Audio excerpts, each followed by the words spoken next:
So, all right, guys, let's get started. This information will be given. I don't know if they've talked about it yet. So the series for sine of x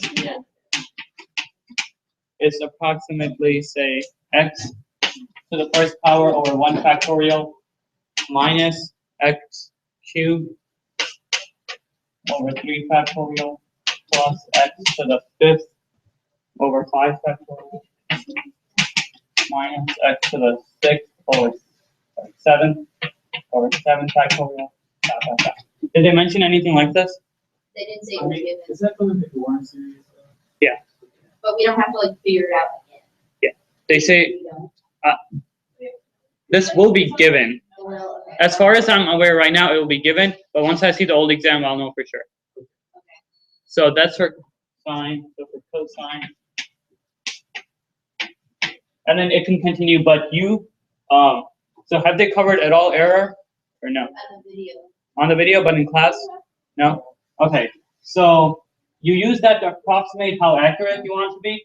So say we want it to be accurate, like some number, and then we knew that this answer was more than that number, Yeah. like in accuracy, You have to wait. then it's fine. But I'll get into that. And then cosine of x is 1 minus x squared over 2 factorial plus x to the fourth over 4 factorial minus x to the sixth over 6 factorial, blah, blah, blah. And e to the x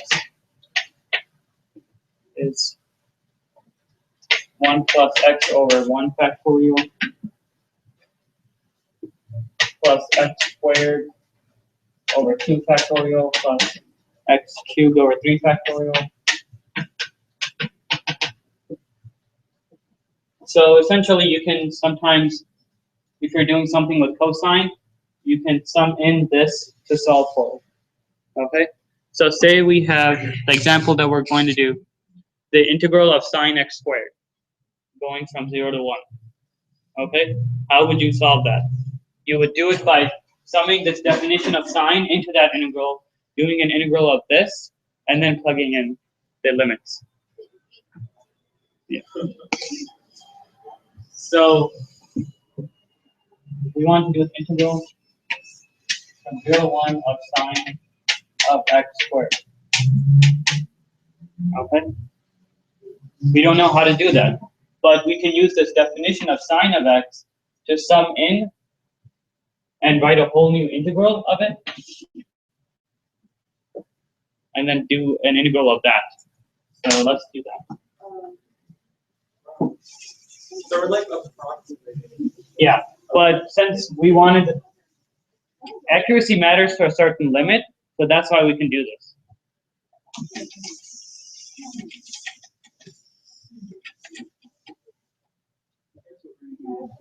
So we have sine of x squared, right? Wherever there is an x on here, we sum in an x squared for it. So we have x squared to the first power over 1 factorial minus x squared quantity cubed over 3 factorial plus x squared to the fifth over 5 factorial minus x squared to the seventh over 7 factorial. Did that make sense? And then we do the integral of that.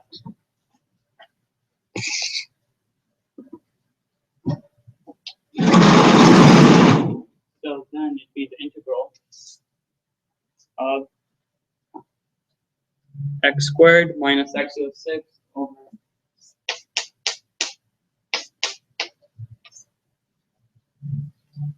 3 factorial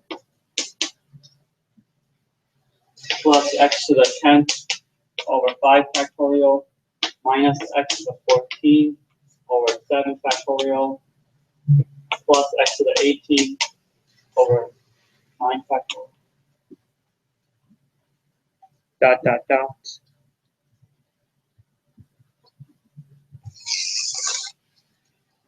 So then now you have to figure out Or now we have to do the integral of this. I need number 4 to figure out the. Going to like 5 or 6 should be good enough. They don't say. Sometimes they do say. But you check when you're checking for error. So then if you haven't gone far enough, you keep going. Oh, so they do say, so for this one, they say with error less than 5 times 10 to the negative 9. Okay? 10 to the negative 9. So if we are to take the integral of this, so for x squared, we'd have x cubed over 3.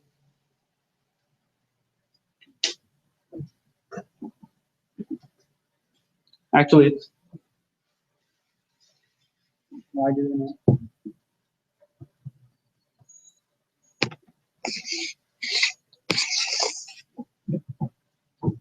So this is x cubed over 3. For this one, we go to minus x to the 7 divided by 7 times 3 factorial. So factorial is like a constant. Plus x to the 11th divided by 11 times 5 factorial. Minus x to the 15th divided by 15 times 7 factorial. Plus x to the 19th divided by 19 times 9 factorial. And then we're going from 0 to 1.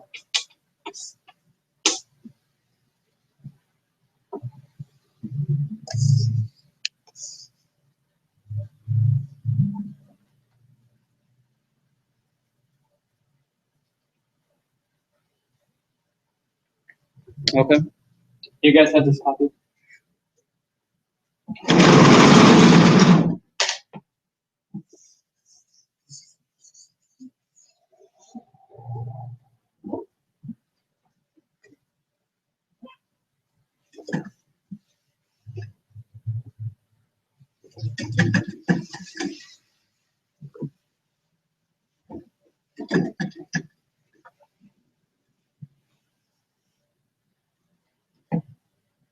So then you randomly choose. Sometimes they do tell you, but for this we don't know.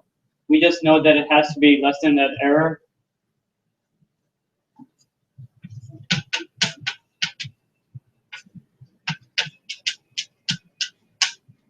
Okay, so we can say first look at the 4th place.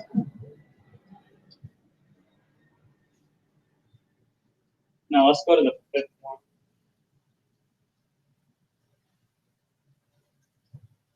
If we plug in a 1 here, we would have 1 divided by 19 times 9 factorial. Okay. Sometimes you're supposed to do them in your head.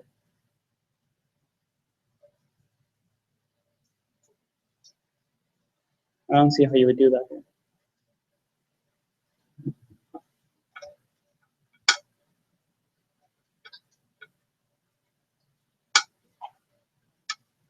We just memorize the values of the factorial. No, and because they should be simple enough that you can just do them.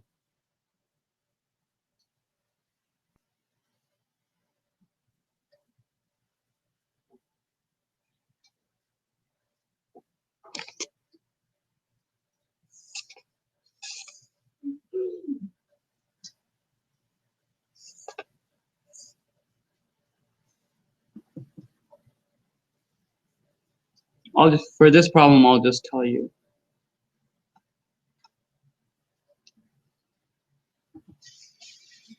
So if we were to keep going, we would have minus 1 over 23 times 11 factorial. Okay?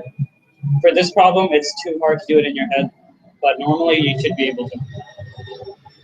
So the value of this fraction is the actual value of negative or 9 times 10 to the negative 9. Okay? This is less than 5 times 10 to the negative 9. So then the value of this term is this. Okay? The absolute value of negative 1.09 times 10 to the negative 9. Okay?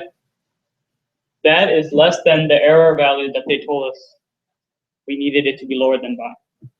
So this means that this term added into all of the rest of the fractions makes only a small difference. Okay? A difference less than the error that they wanted. Okay? So then we could stop our addition at this point. Did that make sense? No? Is what you just wrote, the 23 and 19, is that you just plugging in? That's the next term of the. And how are you getting from there? Where's the 23 coming from? Like, what's going on? Is that you just evaluating that and you just trying to find Yeah. direction? So Like, how do you simplify it? What are you doing there, bud? So the next term here was x to the 22nd. Is that Well, we them have- just combining all the positive stuff and then all the negative stuff, and that's what they wrote there? No. No? Wait, this is x to the 14th. What would the next be? X to the 22nd.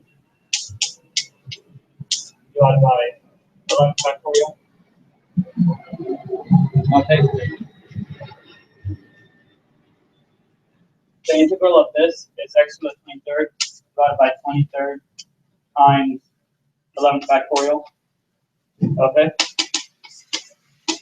So you have to go to one more term than we did. All right.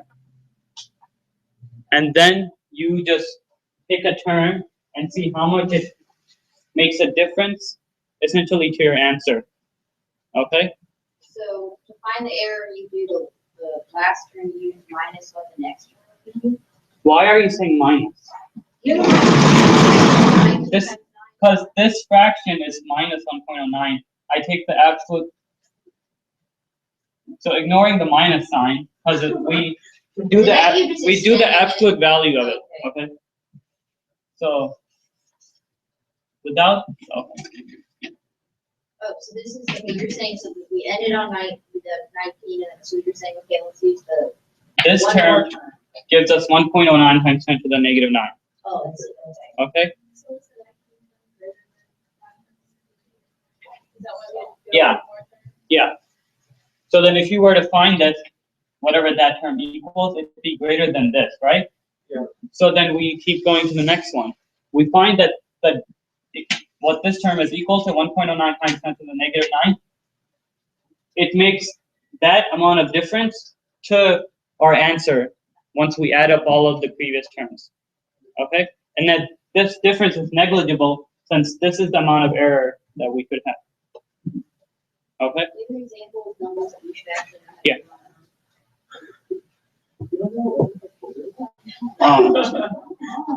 Did the process make sense though? Okay. So why can you just like discard the last one? If you say it's negligible, why don't you have to? Because they tell us that our error can be less than 5 times 10 to the negative 9. So then this is essentially approximating the answer of the square root of sine of x squared from 0 to 1. Not square root. Sine of x squared, sorry. Sine of x squared from 0 to 1. Did that make sense? It's approximating the answer. So they tell us the amount of error that we can have, so then we can stop at a certain point. Because essentially what this is going to go is it's going to plus the 0. Because it's getting smaller and smaller. They want the machine treats us for 10 like that. Like, it never can get the exact number. They can just get close enough to where. So they, like our calculators, they approximate after certain 10 to the whatever digit. Okay? Let's do more problems then.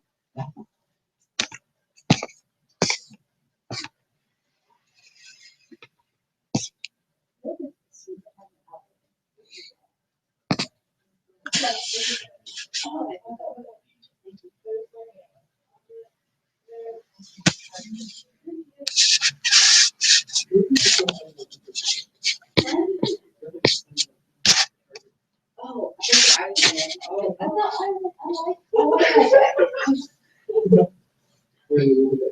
I like it.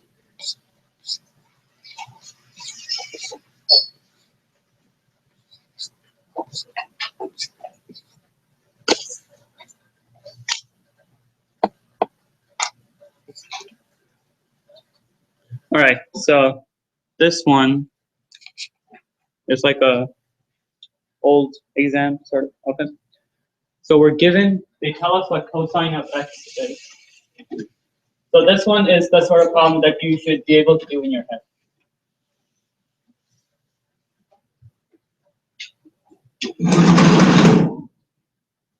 And they tell us to find cosine of x squared from 0 to negative 1. Oh, sorry, 0 to 0.1. Yeah. Cosine of x squared with error less than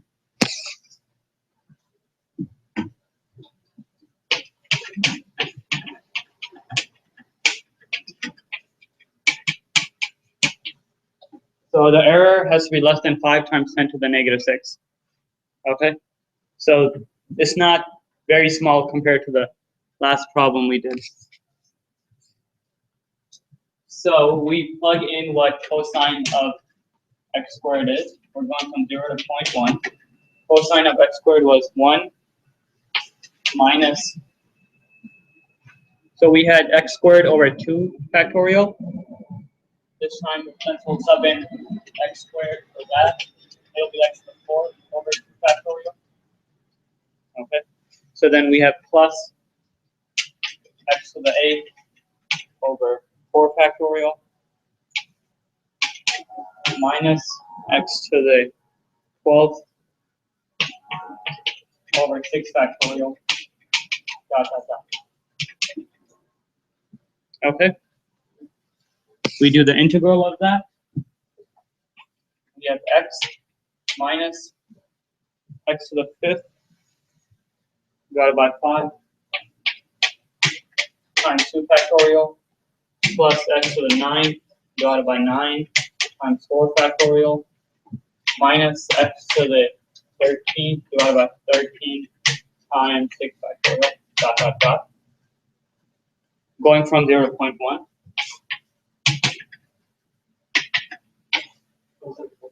Yeah. We plug in those values.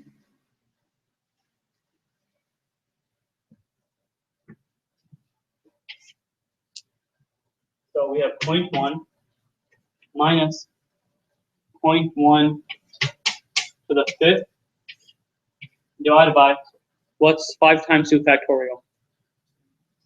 10 plus 0.1 to the 9th.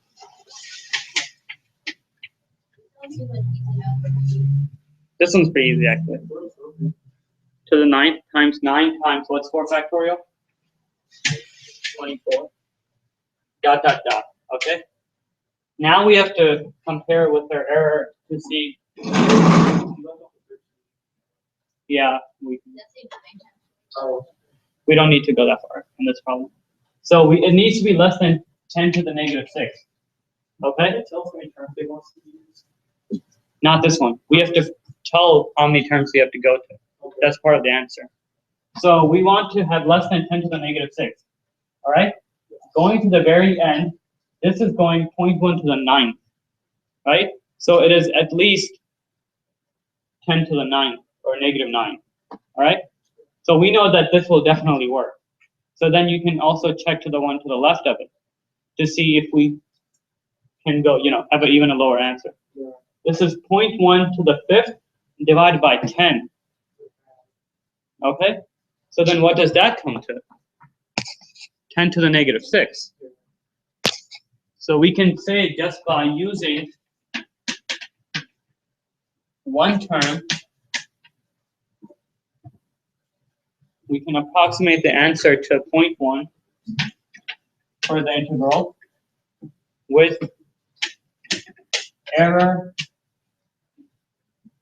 less than, this is 10 to the negative 6, which is less than 5 times 10 to the negative 6. So the only accuracy that we needed was to the first term. So for this integral, our answer is 0.1, but you need to show with an error less than 10 to the negative 6. Oh, is it a 10 to the negative 6? Yeah. I thought Is there it a was reason we don't use 10 to the negative 7 and 0.1, like 10 to the negative 1? If you have It's- a 10 denominator and it doesn't 0.1. It comes out to 10 to the negative 6, I believe. Yeah, because That last number is wrong. it's 1 over 10, which is 1 over 100,000, times 10, 1 over a million. Okay, so you said the error is less than 10 to the negative 6, which is less than, what is that? How you integrate that? Is it a 5? Yeah, 5 times 10 to the negative 6, which is the error that they wanted. Oh, yeah. No, the error that we found was less. So then this addition to 0.1 almost makes no difference because it's even lower than what they, Okay. require. Now okay. This example is way simpler than the other one. The other one is from the videos, I believe. But this is how your problem will likely be. Although I don't think they will be as simple as these numbers. Okay? So then it could be like 4.4, let's just say, which is 4 times 0.1, right? So essentially you can assume it to be 0.1 and make that judgment. If it's 40, it's 4 times 10, so that's another 10 that you have to raise to a power. It's a 0.1, another 10. Are you still talking about 10 to the Yeah, negative 6? Okay, let me say that. Okay. It works out. Okay. Here we If have, it's the dumb point, now we can just do it because you definitely need to understand the math to be able to do this quickly on the exam. So we have 0.1, right? That's equal to 1 over 10. 10 to the 5th is 1 over 100,000 times 1 over 10. So this divided by 10, which is 1 over a million. Okay? 1 over a million is 10 to the negative 6.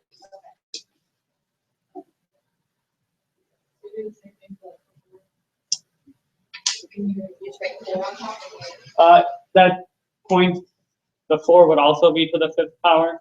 Yeah. But you weigh the odds when you see the problem of how much that's going to make a difference. That way the odds would be, hey, I don't know how to do it, so. For this one, it'd be pretty safe because it wouldn't, make it greater than 5 times 10 to the negative 6. Because it's, I don't know. You guys can do the math.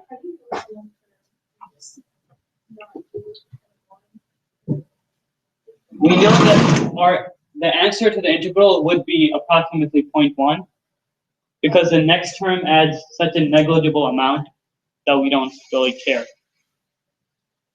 So then the answer would be 0.1, and then like 1 or something. If you went to that value, so it wouldn't matter. Yeah.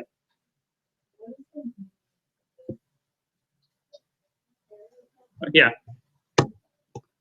Error approximation or using so the reason we can do this is because it's an alternating series.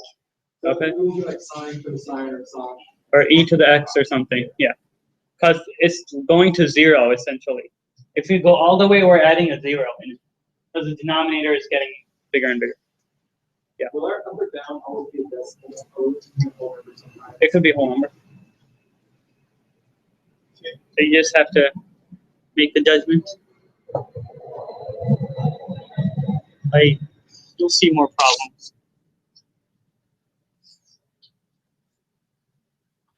So if it's like this one other thing we have -1/40, right? They tell us the error has to be less than 5 times 10 to the -3rd, which is not a huge number at all, right?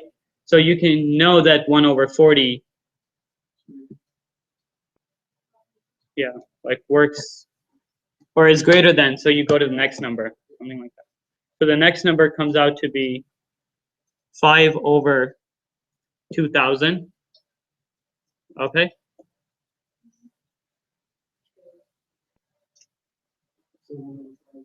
1.5, what is that, 1.5?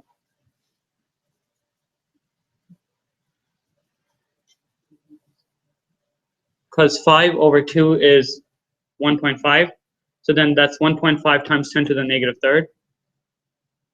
Because you have to like quickly do that math, which is definitely less than 5 times 10 to the -3rd. So, see, this example, you guys haven't learned it yet, the next one, so I don't want to do it, and it'll just confuse you all. But this example right here is the perfect example for something like on your exam or your quiz.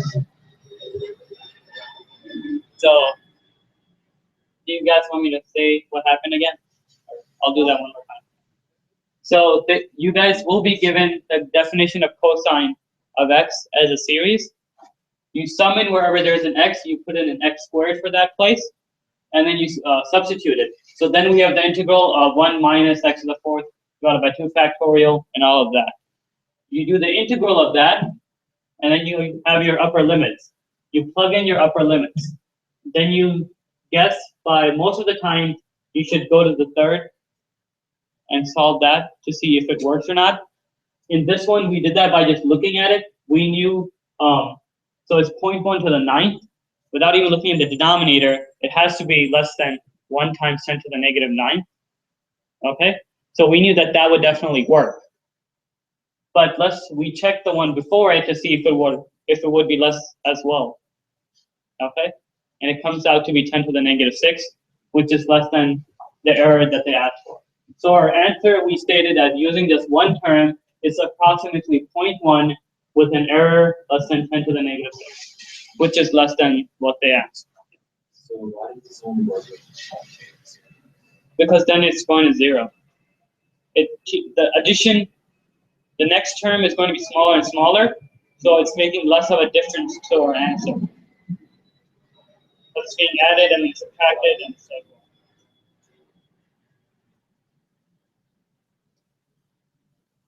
Because the answer, the more terms we go, the less difference it's going to make to our answer. That's like the Same thing you said if it was just a regular summation.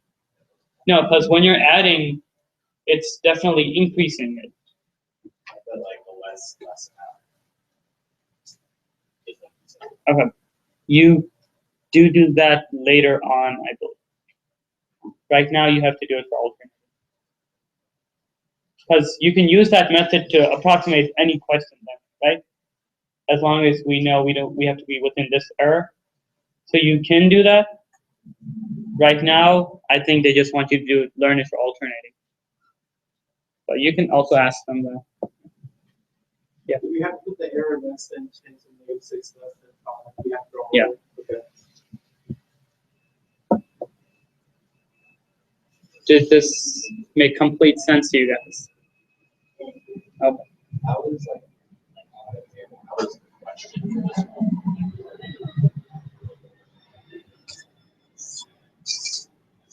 So they would say, given cosine of x and the definition of cosine of x, approximate that integral with error less than, and then it does say justify, you use the minimum number of terms, so they do say minimum, so we couldn't have stopped just right here, okay?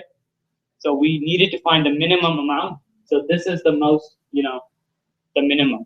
But how do we know that? So By comparing them, this works as well, but this, also is less than the error that they wanted, but 0.1 isn't, so it's the term directly next.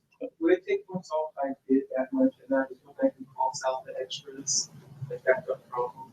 Like, if you did the work for one, but then you found out the one before it did it too. Yeah. and Yeah, it's you kinda can- like this. You don't need to cross it out. You can show all of them. Okay. Wow. Sometimes, say this hadn't worked, right? So you show the term of that. You can say something like, using 3 terms, this is the error. And then you do the fourth one, using 4th terms, this is the error. And then you make a final statement that the answer is approximately this, using 3 terms or 4 terms. Okay. So sometimes you do need to show, and sometimes they will even ask for that.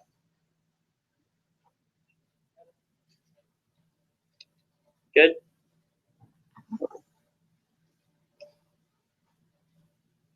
You guys want to look over the remainder thing?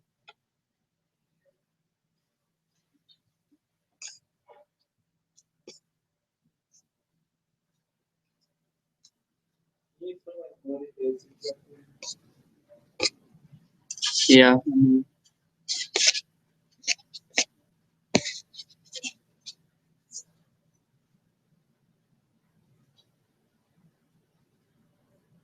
But we don't have to memorize what cosine of x is as a series. We can just I'll know for sure on Friday, like, but if in the old exam I say given cosine of x is equal to, then you'll know that you don't. Quiz. You think they'll probably give it that I to need us? to memorize. They'll probably give it to you. Maybe in the videos they're more clear if you watch In the them. video, just they said like cosine of x is this, not saying whether that's given or whether they have to do the whole themselves. Because they just assume we're supposed to know after doing the more serious work, you know. You know what I'm saying? Yeah. I guess we'll find out. My answer would be, and that you would be given, Don't just take too much time to try to find that is, you know. like essentially on this exam it may be given, but later on it may not be. That could happen too. Because I remember later on having to memorize these.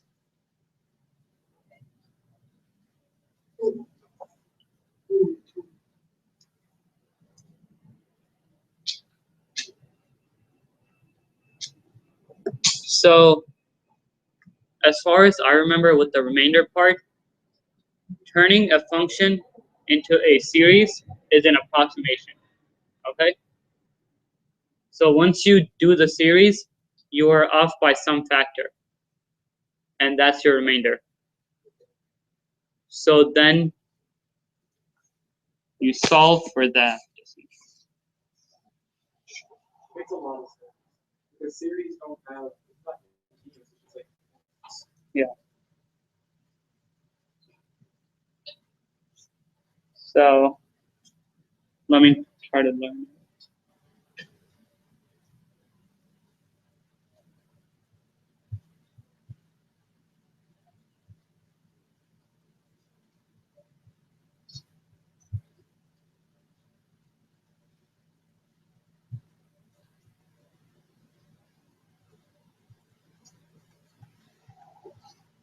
So they did a problem in class with the remainder. Do you guys know if they did? Oh, yes, it is. Let me find that example.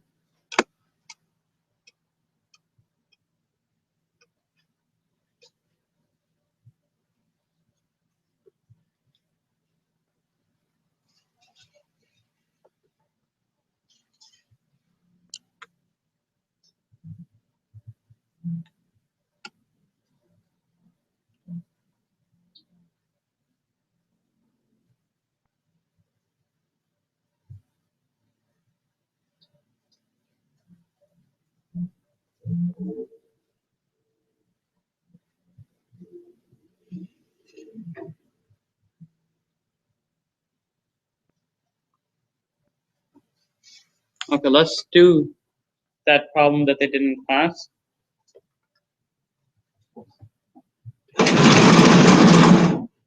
Are you guys on?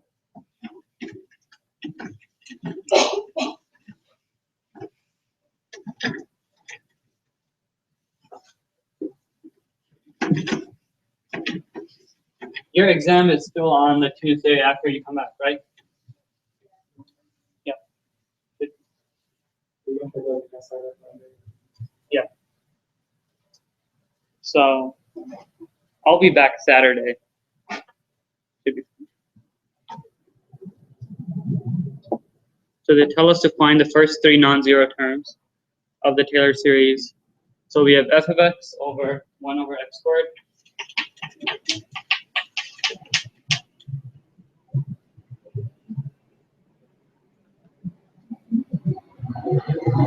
They tell you this 3/4 at less than or equal to less than or equal to 5/4. And they say x of O is equal to 1. Okay. We use that information to find the first three terms, essentially. So f of x is equal to that. F prime of x is equal to negative 2x to the minus 2. F double prime of x 6. They do like a factorial. Yeah, they do a factorial. So where or why was the root for greatest less than, like, what is that? This, It's given, I think it is given. but what is it, like, why? What is it? Oh, we have to maximize and then we have to take the space between these. So at the very end, you plug into your C and your X. But, so we don't, I didn't get that. So I'm like very, All right, so at the very end, you know you're finding your function in C. yeah, You know the X and copy in the bottom. You have to try to make that number as big as possible. You have to make the number. C has to be between x and xo. Use those numbers, you put them in, like, so in this case, we end up using, it didn't matter which number we used, because they would both give us 140 for our X and our T. But some cases it matters, so you have to make sure you maximize your numerator and minimize your denominator. But you'll see what, like, Yeah. So right now, f of 1 is what? 1. F prime of 1, xo is equal to 1. Right? So then here, f prime of 1 is negative 2. F double prime. 3 factorial.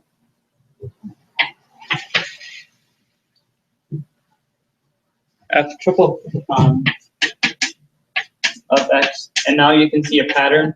It's 4 factorial minus times x to the negative 5. And then at that point, F triple prime of c, we replace where we had x, we just replace it with a c.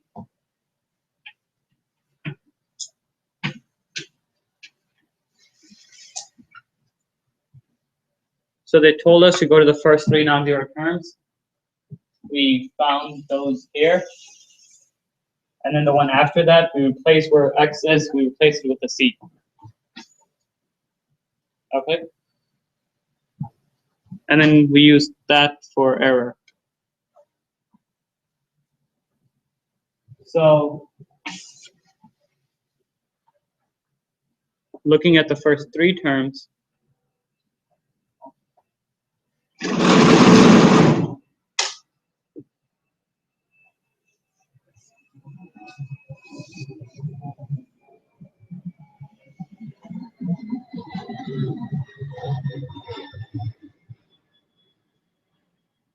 and this is like the format for a Taylor series.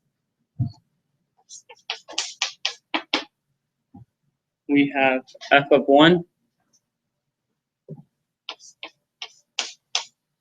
plus f prime of 1 divided by 1 factorial times x minus x. So x minus 1 plus f double prime of 1 divided by 2 factorial times x minus 1 quantity squared. So this is for the first three terms. So we add them. F of 1 is 1 plus minus 2 times x minus 1 plus double prime was 3 factorial divided by 2 factorial is just a 3. 3 times x minus 1 quantity squared. So then this would be part of your answer with the first three terms. Okay? So this is just substituting the information in for a Taylor series. To find now R2, you guys have this copy?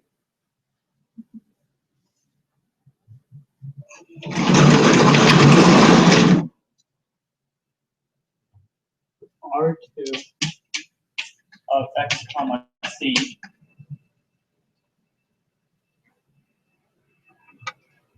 that's equal to f triple times of c divided by 3 factorial times x minus c, or sorry, that's still x minus xo cubed, because that's the next term. Okay? That's equal to, we found f triple prime is 4 factorial divided by c to the 5th. We fill that in, and it's a negative 4 factorial divided by c to the 5th. Quantity divided by 3 factorial times x minus, now we can say x minus 1 cubed.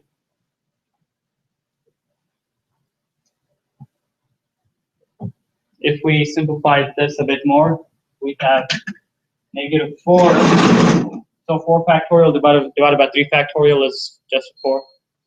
Negative 4 times x minus 1 cubed divided by c to the 5th. And then we need to now say that c is between x and xo. So either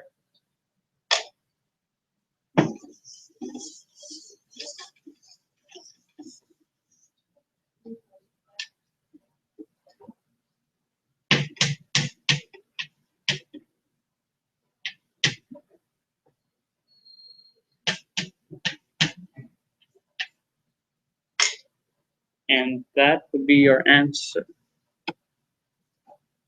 No, we're not done yet.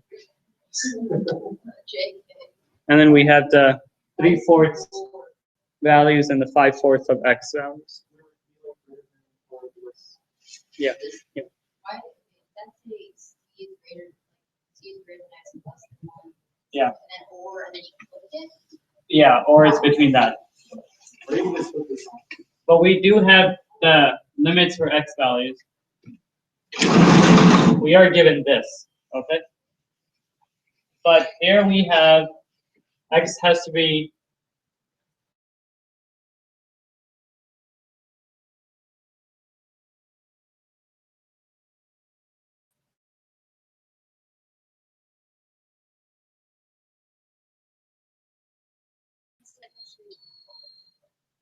where?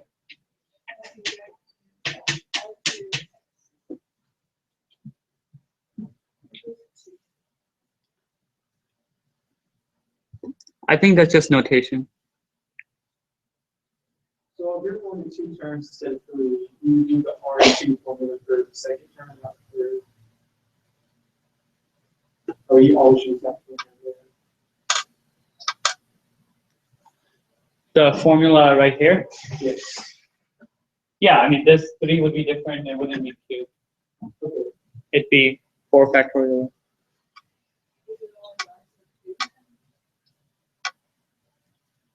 We use always the lowest one to find the maximum value.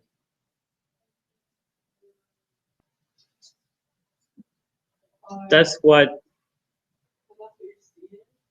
comes to mind. Yeah. And then that's what your C value would be. So your lowest on the R starting with is 3, like that's the lowest R to ever be. It's the third iteration, right? Or is that the first? We go to third because they tell us. Okay. But sometimes you have to weigh, if it's like a 0, then C can't be 0 since it's in the denominator. Because sometimes they give you the from 0 to 1 or something, just making it up. So then you have to use the other value. So you have to look at it. And I'll have more problems on that. But for this one,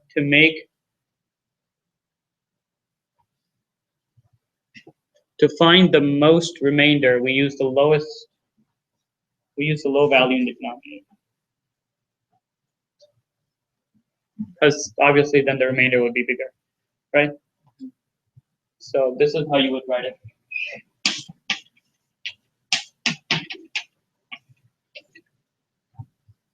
Is equal to the actual value of -4 times x minus 1 cubed divided by 3/4 to the 5th.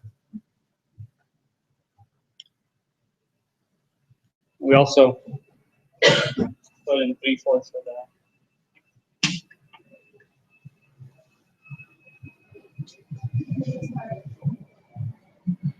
Between these, yeah, it does because you want to find the maximum value for R. And then you just have to judge if this was a 0 here, obviously you can't put a 0 here because it's a denominator. But you just have to judge which one makes R the biggest, essentially. Why are you trying to make R things? Because that's the biggest remainder possible. So then it's like, just in case that's the most we'll be wrong by.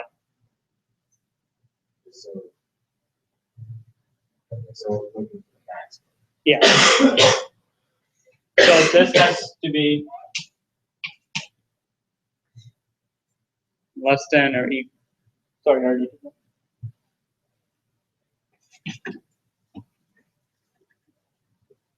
Because then that would be the maximum value, or it'll be equal to it, and then you just solve it. So we'll have 4 times 3/4 minus 1 would be a -1/4.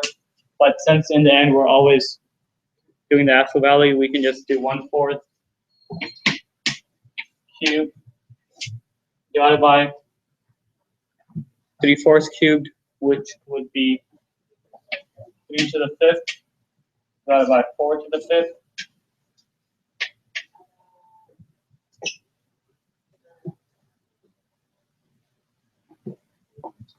So just trying to simplify this is 4 times 1/4 cubed divided by 3 to the 5th times 4 to the 5th.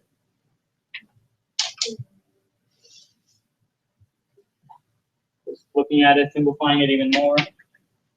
This 4 goes, we have a squared, sorry, How do we call those, 3/4, or how do you say 3/4 is the because that's the maximum limitation for x, or x has to be between those 2 points, and c has to be between 1 and x, because our x was x. This, okay. So do you guys, I'll say that again, but do you guys see this right here? So it's 4 cubed, which is 64. 3 to the 5th is 243. Okay, so I'll go back to that, but do you guys see the simplification? Okay, so let me erase this. Is this stuff on video?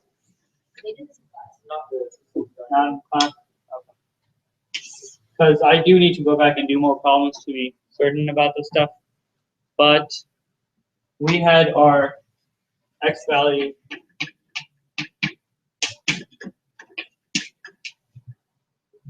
It was this way. Yes. Their denominator was supposed to be 3 fours, because they make a smaller denominator, so make it bigger. Yeah. But for the top, that we could use either.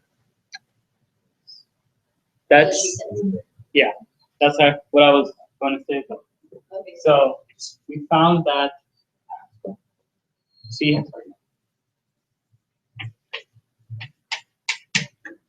okay, so since our XO value was 1, we could say that, or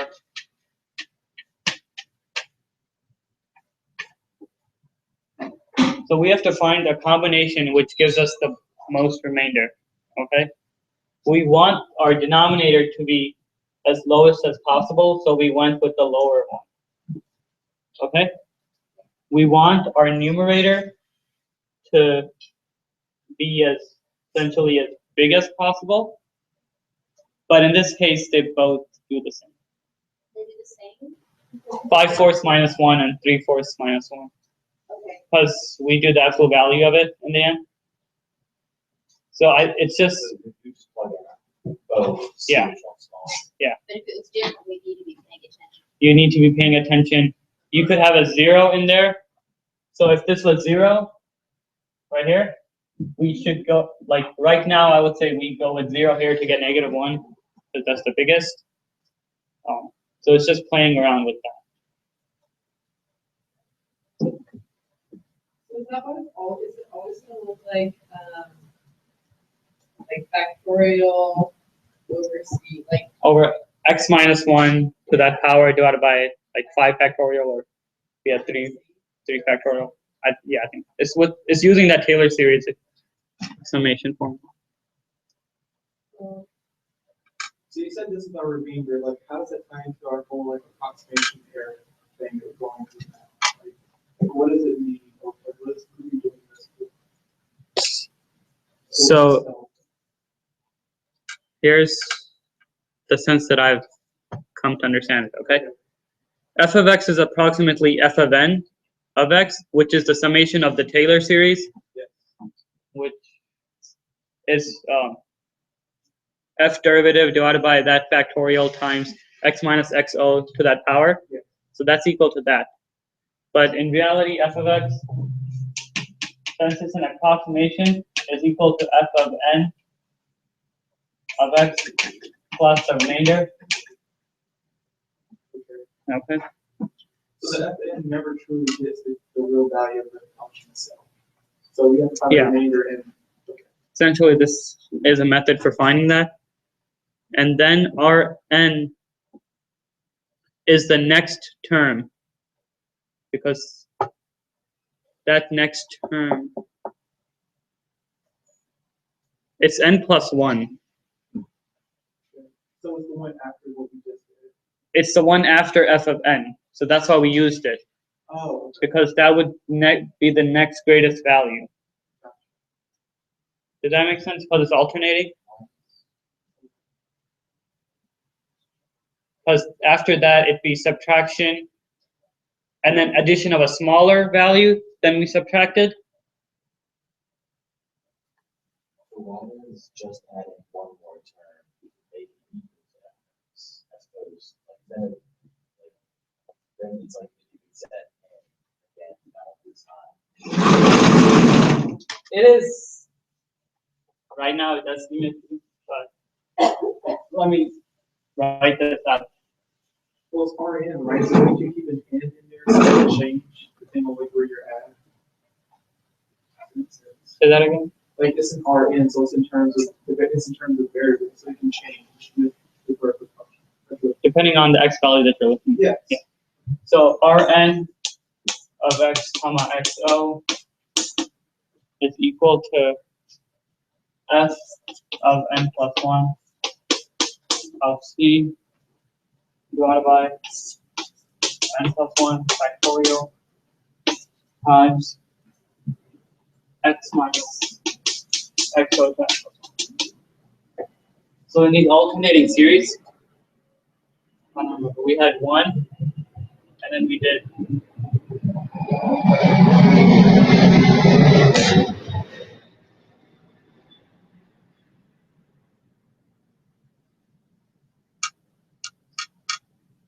I want to say Yeah. But in that, maybe not in this example since we have x as a variable.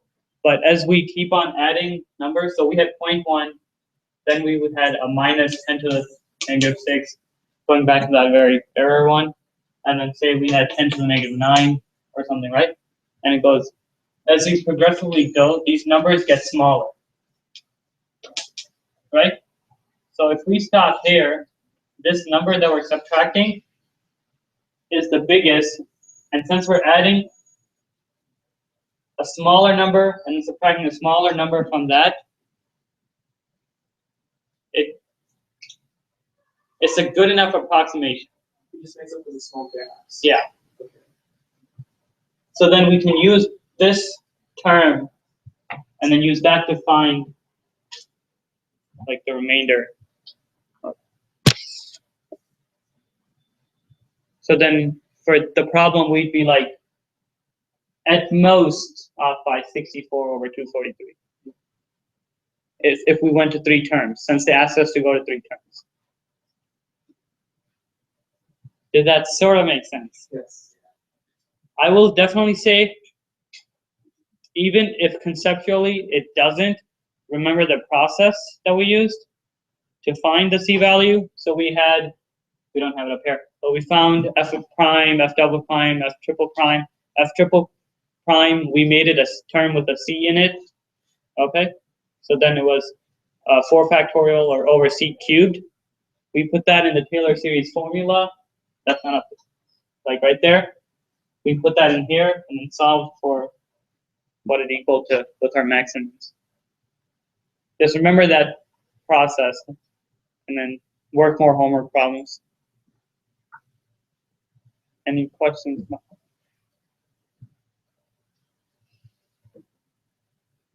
That's as much I'm gonna go into this new stuff today. Thank you. Yeah. Yeah. And I do need to read up on it more because this was supposed to be Friday. But You have a whole week, so. Read up on it real quick. Do you already have the notes uploaded?